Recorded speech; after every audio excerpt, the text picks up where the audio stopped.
It's great. Let's talk about building quads. Probably one of my favorite body parts, and not that you wouldn't already realize that if you ever looked at pictures of me. Quads are kind of one of my favorite things. First and foremost, if we're going to talk about quads, probably one of the most pronounced muscle groups on me is actually my rec fem, which is that medial head of the quad, middle head of the quad. And so in order to work rec fem, actually one of the best movements for rec fem is your leg extension. Leg extension would be the number one thing that I would use for actually building that rec fem. When I was young, I used to do crazy amounts of reps with basically the entire stack. Just literally just doing it for days, which is the reason why my rec fem has been developed as much as it has. Other movements will help out with also the muscle that's underneath of that, which builds kind of the four quadricep, quote unquote, quad heads of the quad here. So with that, you can also think your squats and aspects of those standpoint will help out building those specific muscles. But specifically for rec fem, leg extensions, that's going to be movement number one that we're going to focus on. Movement two is probably my client's favorite movement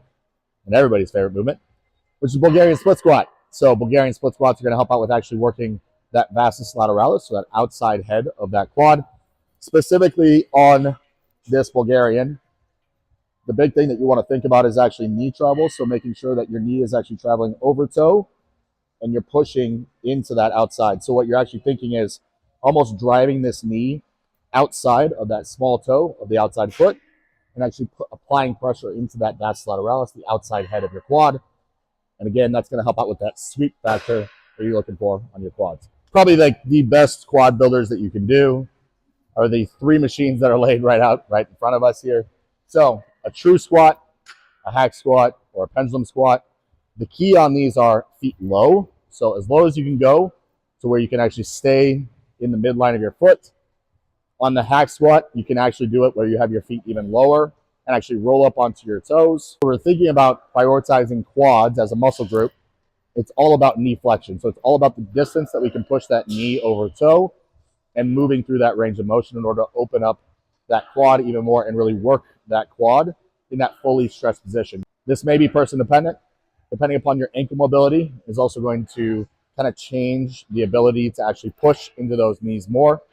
At the end of the day, when it comes to building big ass quads, your best things for that are going to be a hack squat, low stance pendulum squat, an elevated Smith squat with your heels elevated, pushing toes over, or if you're blessed enough to have a true squat because that's going to actually keep your torso completely vertical and allow you to actually push into those knees even harder. When we're thinking about building quads, we need to think about what can hit our lateral head, what can hit that rec fem, and then what overall is a great quad builder, like these compound exercises that I've stated.